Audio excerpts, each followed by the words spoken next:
Now, the journey continues. Who howled on their knees in the subway and were dragged off the roof waving genitals and manuscripts. So these people are continuing on their wild ride, and they are on the roof waving their genitals, their private parts, and also manuscripts of writing, who let themselves be fucked in the ass by saintly motorcyclists and scream with joy. I told you most of them were homosexuals, so those are the connotations you have here, being fucked in the ass by saintly motorcyclists. Here again, you see the language of sex is mixed with the language of religion.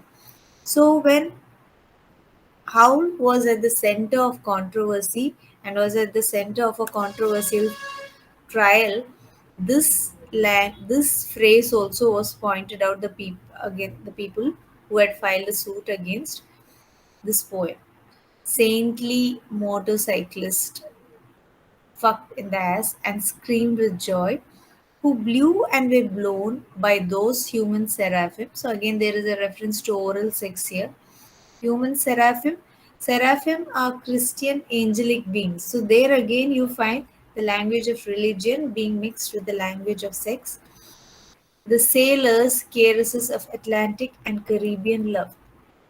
Now, the poet Hart Crane was well known for his love of sailors. Seraphim are angelic beings in Christian angelology. So this poet Hart Crane, he was known. All of them were known for their homosexual tendencies. Oh, but poet Hart Crane in particular, he was well known for his love of sailors. So that is the reference here. Who bawled in the morning. I told you ball. Again the sexual reference in they bawled in the morning and evenings in rose gardens and the grass of public parks and cemeteries, scattering their semen freely to whomever come who may. So these people, they go around having sex, particularly homosexual sex everywhere, in the rose gardens, in the grass of public parks, in even cemeteries, scattering their semen freely to whoever come. They're having wild sex with anybody and even with people whom they don't know, who hiccuped endlessly trying to giggle. You laugh so much, you enjoy so much, and then you giggle, and uh, finally you get hiccups. You get hiccups, but wound up with a sob. And sometimes when you cry a lot, sorry, when you laugh a lot, finally you have tears coming out of your eyes. So they hiccuped endlessly trying to giggle, but wound up with a sob. Then they start sobbing under the impact of laughing so much behind a partition in a Turkish bath. Turkish baths were also places where people had anonymous sex. When the blonde and the naked angel came to pierce them with a sword.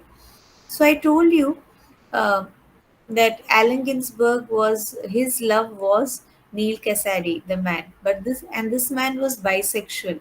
Bisexual. We saw in the last class when Allen Ginsberg tries to consummate his love with Neil Cassady.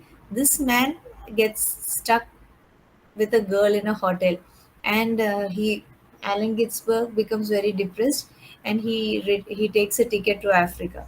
Okay, so here also in this phrase, the blonde and the naked angel, the reference is to Neil Cassady, came to pierce them with a sword. The idea that Neil Cassady, he was bisexual, he was homosexual, and he was heterosexual also. He had relationships both with boys and girls.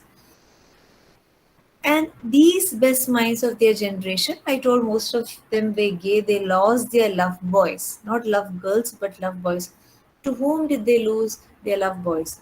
To the three old shrews of fate, the one eyed shrews of the heterosexual dollar, the one eyed shrew that winks out of the womb, and the one eyed shrew that does nothing but sit on her ass and snip the intellectual golden thread of the craftsman's loom. Now, the three old shrews of fate mentioned here are the Greek fates who spun, wove, and then cut the thread of an individual's mortal life. So, these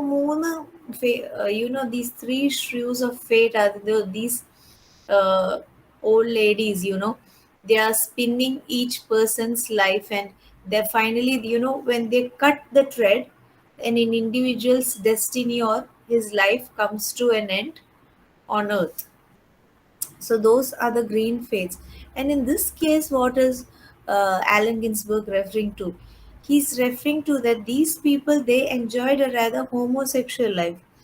But when three kinds of, women come into their life, and kinds of women or three instances come into their life, they when their ties with homosexuality is cut off. We live in a heterosexual world where homosexuality is still seen as a something forbidden. But during their times in the 1950s, it was strictly forbidden. They had strict sodomy laws also. So they say that they're having to listen to three different shrews, three different ladies. They also had to cut the life of their homosexuality. The first one, the one-eyed shrew of the heterosexual dollar. Probably the lady, probably some of them were working as male prostitutes or as gigolos, or some of them purely had sex only for uh, money. So for that sake, okay, they cut off their homosexual life and they were forced to have heterosexual relationships. So that is the first one mentioned here, the person who sacrificed his homosexuality for money. That is the first one. The second one, the one-eyed shrew that winks out of the womb. The second person who sacrificed his homosexuality for the sake of your mother, because the mother would ideally like to see her son as a heterosexual person. And the one-eyed shrew that does nothing but sit on her ass and snip the intellectual golden thread of the craftsman's loom. So the third lady is the wife. She does nothing but cuts off the intellectual golden. Not only is she cutting off his homosexual life, but by he being his heterosexual companion, the wife, and she's cutting off his homosexual threads, and also the intellectual golden threads of the craftsman's loom. So I told you in one of the last classes, when these people come back to domestic responsibilities, they do not get any time for intellectual pursuits or intellectual discussions. I told you, I gave you an example with the case of women also. When you come back to your domestic responsibilities, when life becomes more mechanical, you don't get time for intellectual reading or discussions. So that those are the three uh, references there.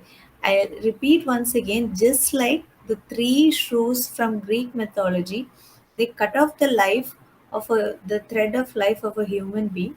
Similarly, these three kinds of women are said to cut off their homosexual life. That was their life. Their homosexual life was their whole life to them, and who made them conform to heterosexuality. The first one was for money, the lady who makes them do it for money. The second one, the mother, as you become the ideal son, and the third one, the wife, because wife homo, naturally automatically you become heterosexual. And also the intellectual golden thread is also cut off as you become more committed to domestic responsibilities. Who copulated ecstatic. And these people, while having sexual relationships, they become, they are in utter ecstasy and insatiate with a bottle of beer, a sweetheart, a package of cigarettes, a candle, and fell off the bed and continued along the floor and down the hall, and ended fainting on the wall with a vision of ultimate cunt and come eluding the last jism of consciousness. So while having sexual relationships, they are burning in ecstasy and insatiate. Nothing. They are having a huge sexual appetite, and nothing can, uh, what do you say, satiate them or fulfill their thirst. They want more and more, and all this: a bottle of beer, a packet of cigarette, a candle, bottle of beer, cigarette, candle, all of these are in the form of a male sexual organ, and all of them are actually phallic symbols. PHALLIC, phallic symbols, and all of these, so the idea of uh, you know, sex itself is, it is, you have a kind of objective correlative, as all these kind of phallic symbols also come in the background, and continued along the floor and down the hall and ended fainting on the wall. And these people, they are under the influence of drugs also, and they faint on the wall with the vision of ultimate cunt. Cunt is it is a vulgar word used for the female genitals or private parts, and they come eluding the last jism of consciousness. So they want to actually feel their consciously feel their sexual experiences, and they're eluding, they're trying to avoid the last jism, is means ejaculation of sperm. So they want to do it consciously and actually enjoy it, so they try to elude it being that particular act as being the last one. Who sweeten the snatches of a million girls trembling in the sunset and were red-eyed in the morning, but prepare to sweeten the snatch of the sunrise, flashing buttocks under barns and naked in the lane. Now here snatches again refers to female private parts. So these best minds of their generation, you see that they were bisexual also, though they preferred homosexuality. They sweetened the snatches. They had sex with females also of a million girls. So it's an exaggeration. Definitely it's not million girls, but that points to their uh, insatiable sexual appetite, their huge sexual appetite. Trembling in the sunset. These girls were trembling in the sunset, and because of lack of sleep, they were red-eyed, or influence of drugs, they were red-eyed in the morning, but were prepared to sweeten the snatch of sunrise. So, they were prepared to have sex in the late evening and also early in the dawn, flashing buttocks under barns and naked in the lake. Who went out whoring through Colorado in myriad stolen night cars. NC, secret hero of this poem, Foxman and Adonis of Denver,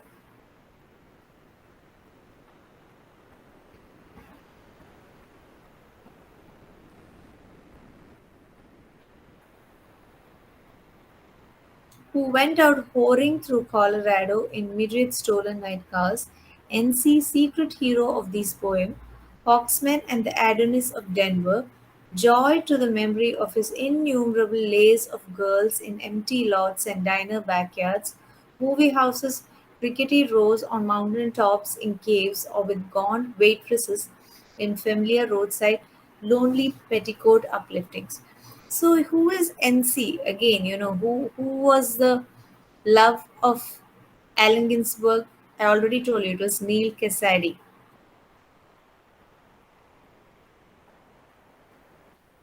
Neil Cassady is NC who lived in Denver, Colorado, and he had a reputation for being sexually voracious as well as stealing cars. So this person was a sexually very active, and he also had a reputation for stealing cars. And I told you this was a person whom Allen Ginsberg was in love with. We talked about that episode yesterday, where finally he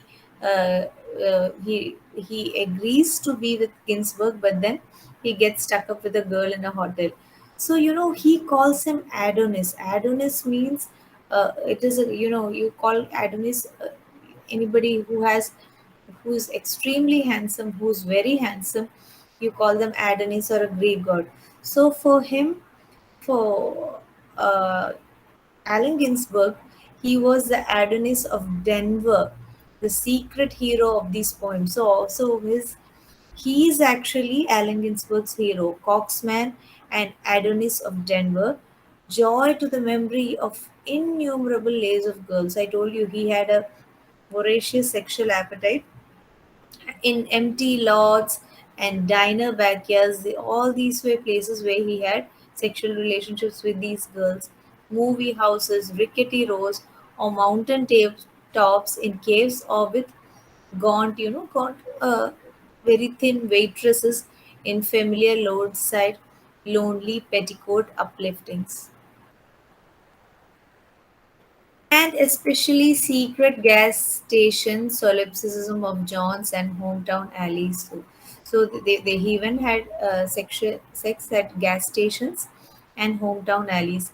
And solipsism of Johns. Solipsism means the theory that the self is of utmost importance. So so people like Neil Cassady, when they're talking, when they're only thinking about instinct or only thinking about their appetite, even if it's sexual appetite, they're only thinking about themselves, and therefore that theory that the self is of utmost importance, it is they get these lessons even at gas stations from any ordinary person, like John is an ordinary name given out.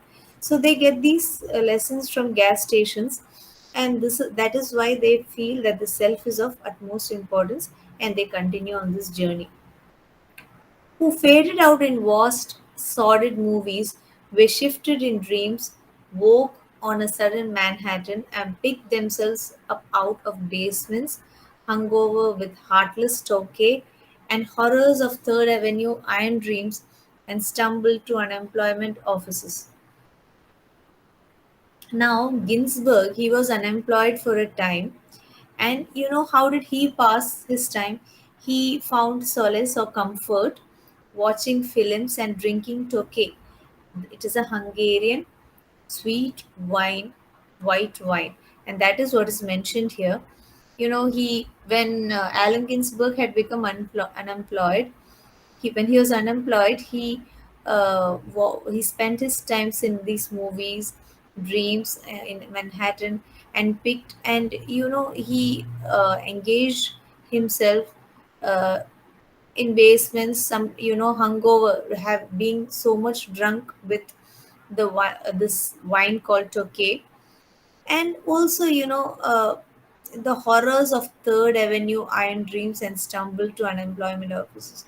So one of uh, the effects of capitalism, while it industrialization, why it produced an employment, it also made a number of people unemployed because of automation. When you have more machines, you do not require much manpower, so automatically people got employment also, but at the same time they became unemployed.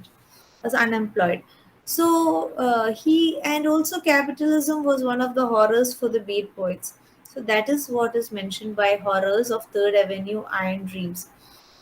Third Avenue held the Etna Iron Works as well as the subway held together by iron in places. So those are the two references there, and both the subway and both the Etna Iron Works, both of them directly refer to capitalism. So that is why he had to encounter the horror of capitalism. When you talk about the horrors of Third Avenue Iron Dreams, it is actually the horror of capitalism. Who walked all night with their shoes full of blood on the snowback docks, waiting for a door in the East River to open to a room full of steam, heat, and opium.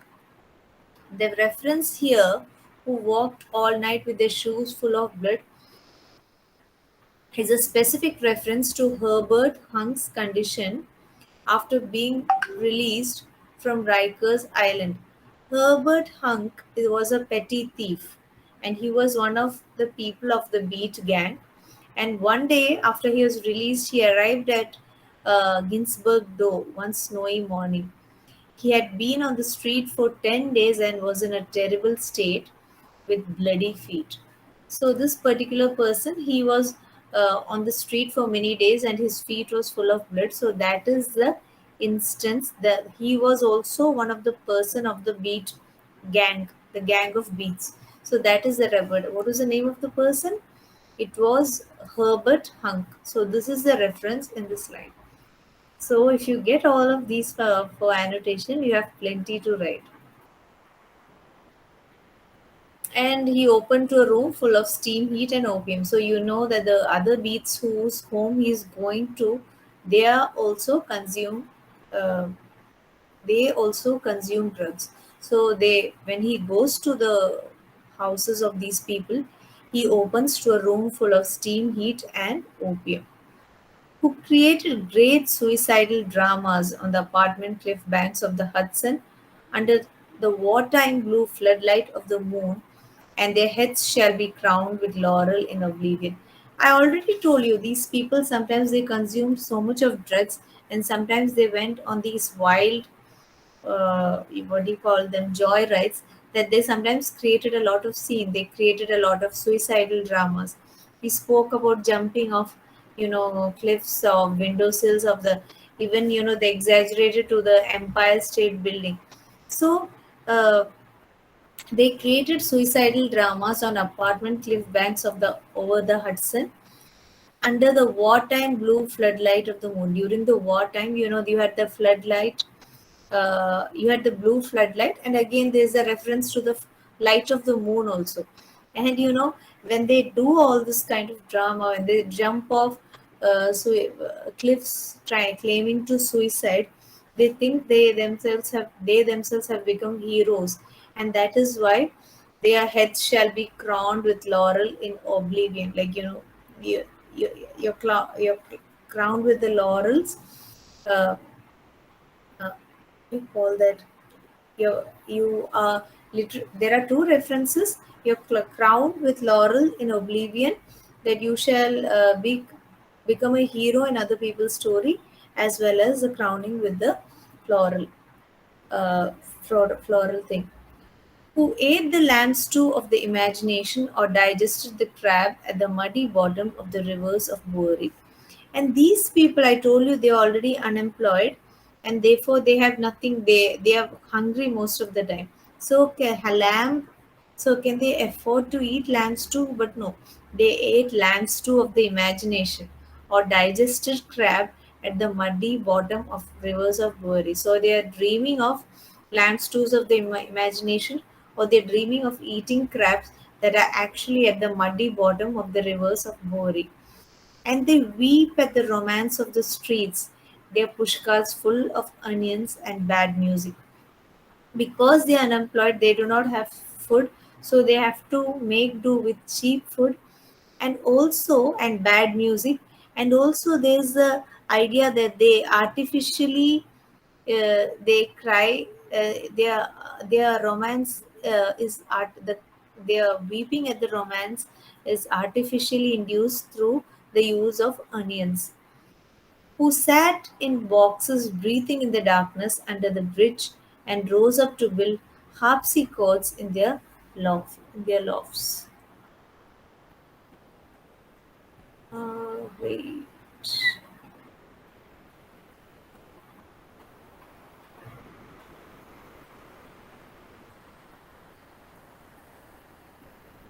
Okay, I'll get back to this reference again.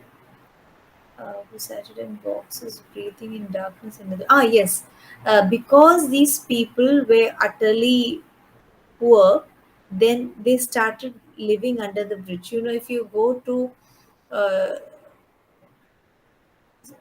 in our places, we have people living on the roadside. But in some places, people live under the bridge when they are, when they are utterly poor, they find place under the bridge. And because these people were poverty stricken, they lived in boxes breathing in the darkness under the bridge, and rose up to build harpsichords in their lofts. So they try to enliven the atmosphere in their loft. They try to make do they try to create music, or try to make whatever means they had in their hands, who coughed on the sixth floor of Harlem. So again, the reference to that particular floor where Allen Ginsberg used to get Blakean visions. I told you, William Blake. So on that particular sixth floor of Harlem, he had actually coughed on the sixth floor. So there's a reference to them having tuberculosis. Uh, the reference to them having tuberculosis, coughed on the sixth floor of Harlem, crowned with flame under the tubercle sky, surrounded by orange crates of theology. So they had many books, that were placed. They were books on Christian theology, and they were placed in orange crates. That is one reference. And again, under the, they, since they had tuberculosis, when a person who has tuberculosis spits blood or something bright, some bright orange, and that is why not only themselves but the sky also seems tubercular. That's on one instant, on one level, that is a transferred epithet because it is them who are tubercular and not this guy. But at the same time, it can also refer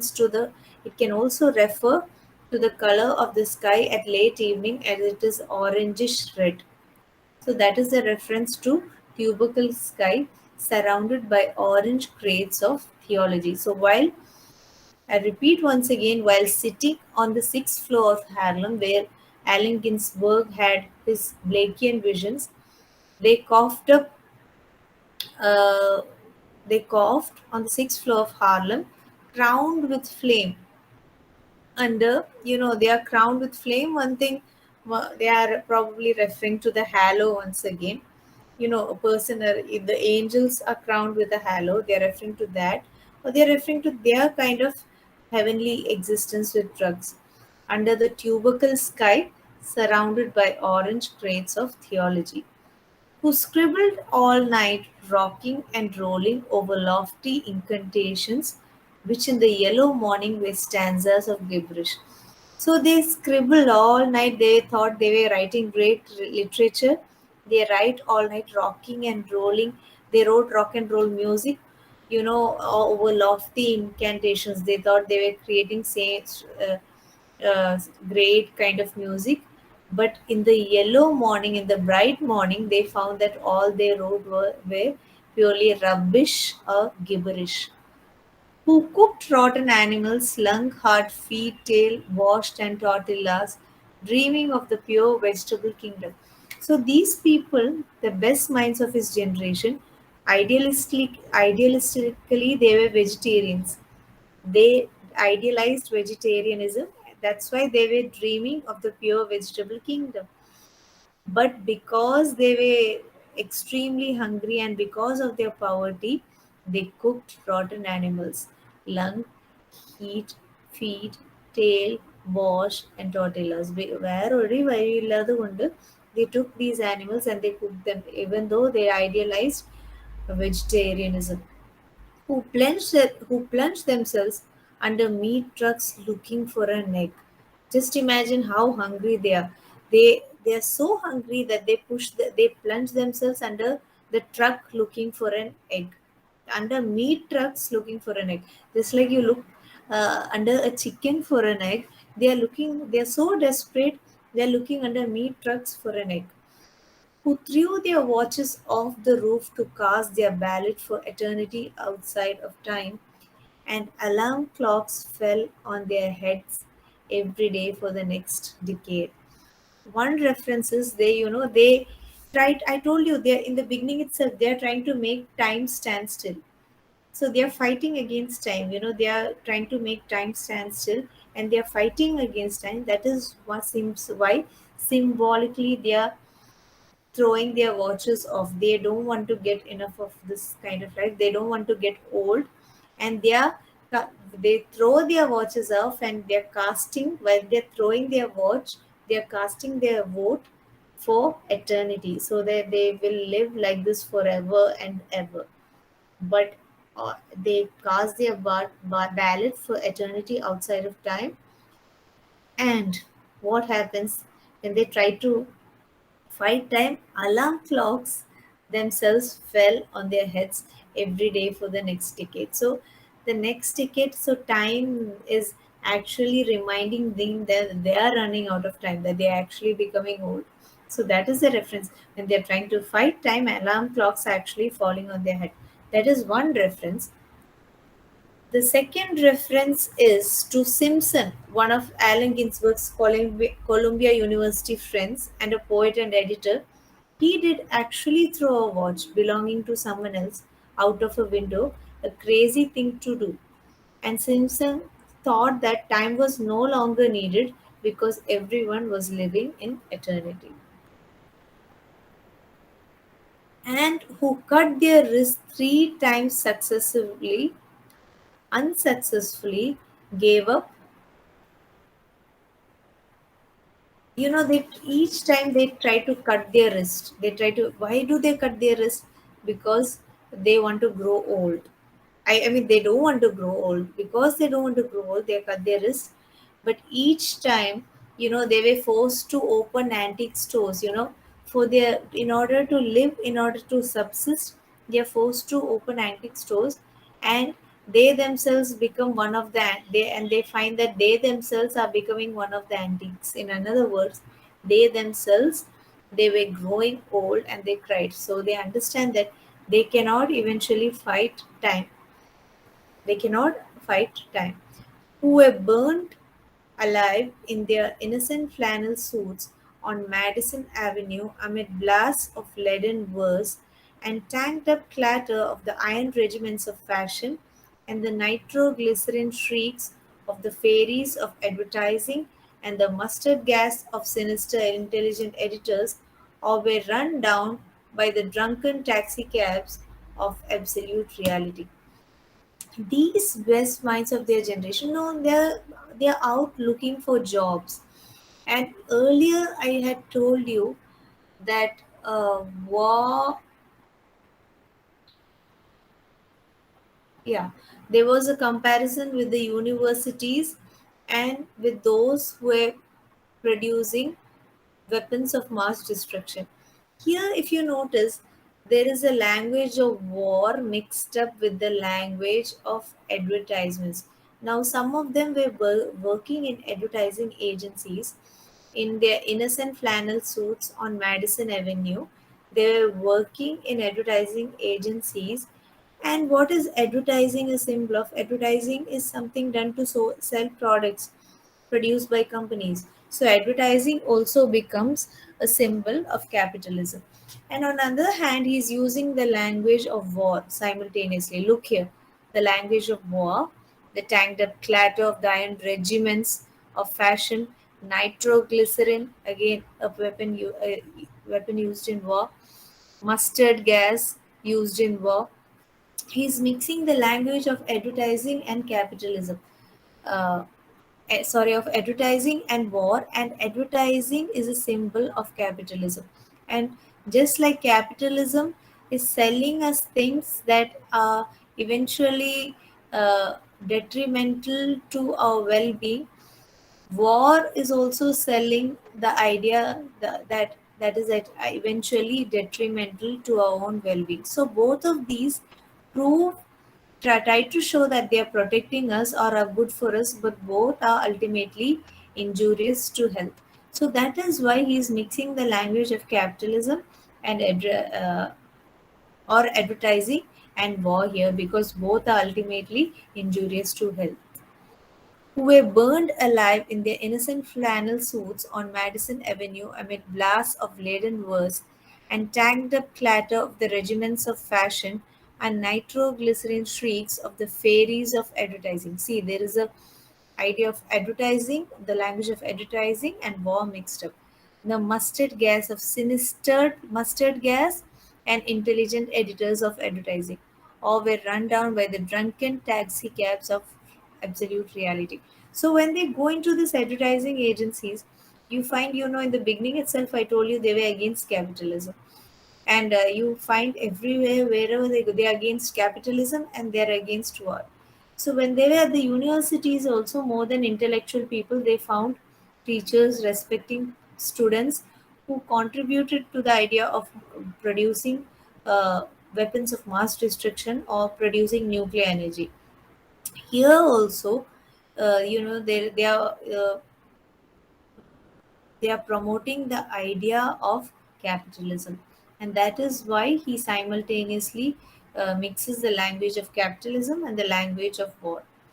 who jumped off the Brooklyn Bridge. This actually happened and walked away unknown and forgotten into the ghostly days of Chinatown soup alleyways and fire trucks. Not even one free beer. So he says the best minds of their generation who jumped off the Brooklyn Bridge, this actually happened. So just imagine all the while they told we jumped off window cliffs, we jumped off the Empire State Building, we jumped off steep cliffs, and now he's telling this one actually happened. That means those did not happen. They were actually exaggerating. This one actually happened, and the reference is to. mm,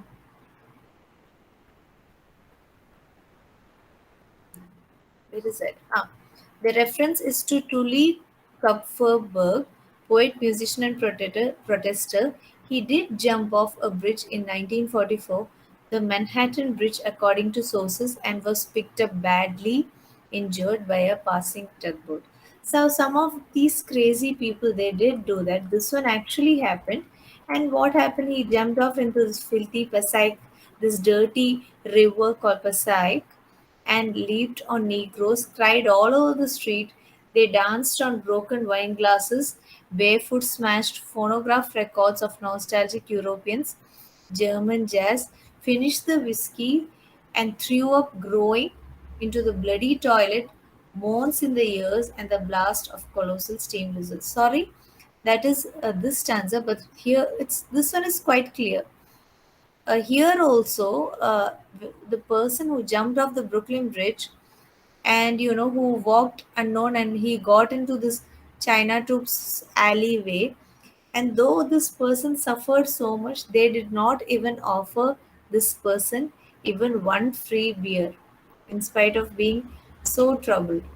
And who sang out of their windows, the best minds of their generation, who sang out of their windows in despair, who sang out of their windows in despair, fell out of subway window. One particular person, who was that? Bill Canastra, a beat gang member. He really actually fell out of a subway train and he got killed. So that is a reference day. Who jumped off? What is that? Who leaped on Negroes, cried out of fell out of the subway window, jumped in the filthy Passaic, leaped on Negroes, cried all over the street, danced on broken wine glasses, barefoot smashed phonograph records of nostalgic European German jazz. As these people were against Nazism, and Allen Ginsberg himself was a Jew, and you know what the German Nazis did to the Jewish people during the Holocaust. So, as a protest, they are smashing phonograph records of the German jazz. Finished the whiskey and threw up groaning into the bloody toilet, moans in the ears, and the blast of colossal steam whistles. So they finally finish the whiskey and they throw up, vomit in the bloody toilet. There are two references. Either they are swearing that the toilet is a bloody toilet, or they vomit blood and the toilet becomes bloody. Moans in their ears. They are so uh, filled up with moans that they themselves have moans in the ears, and there is the blast of the steam whistles, the blast of colossal. The sound of the steam whistle is almost deafening. That is why it is called colossal, who barreled down the highways of the past, journeying into each other's hot rod Golgotha jail solitude, watch of Birmingham jazz incarnation.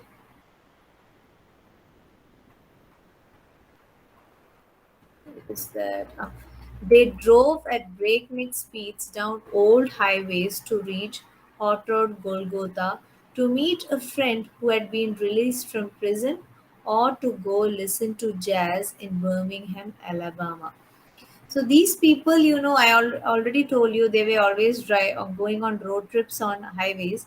So either they drove at high speed, breakneck speed, a speed that would actually break their neck down old highways, either to reach Hot Road Golgotha, to meet a friend who had been released from prison. You know, when they meet a friend who has been released from prison, there's a kind of inclination to meet them very quickly. So that is why they're driving at breakneck speeds, or they go listen to jazz in Birmingham in Alabama.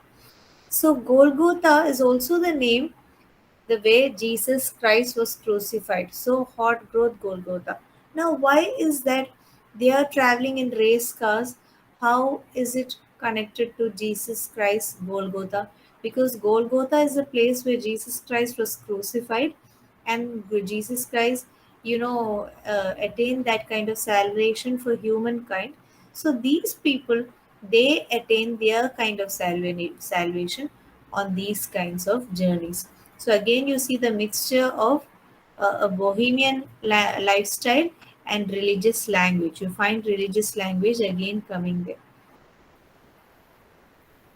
Who drove cross country 72 hours to find out if I had a vision or you. Again, you see that 72 hours repeating again and again, because under 72 hours, they could continuously be active under the influence of the drug benzedrine. We saw this in the last class.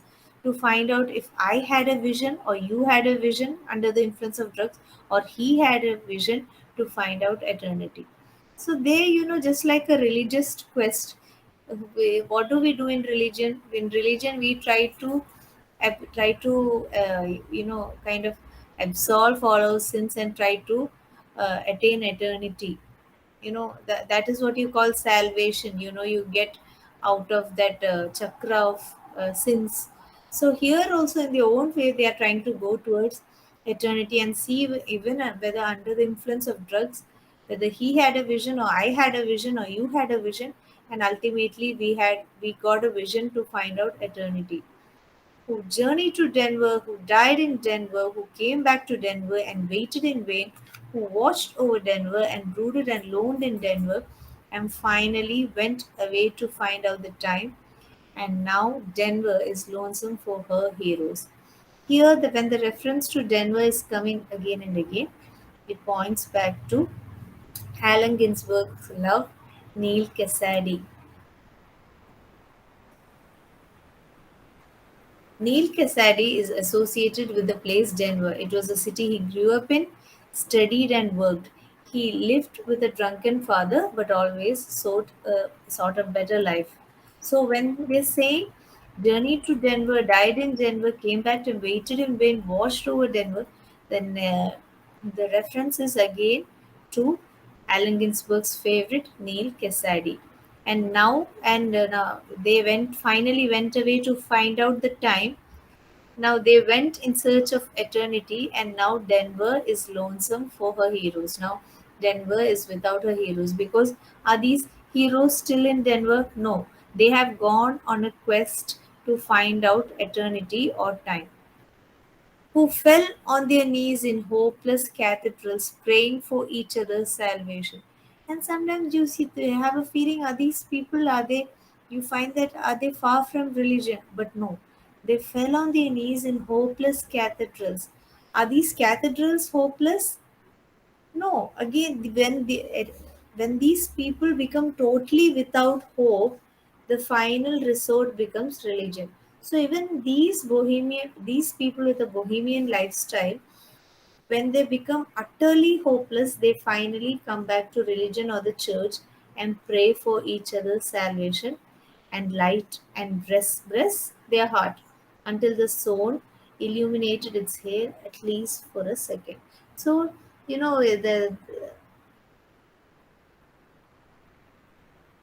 so even in their, what do you say, in the times of crisis, in spite of all their bohemian lifestyle and all of their uh, talk against religion, mixing their instinctive language with religion.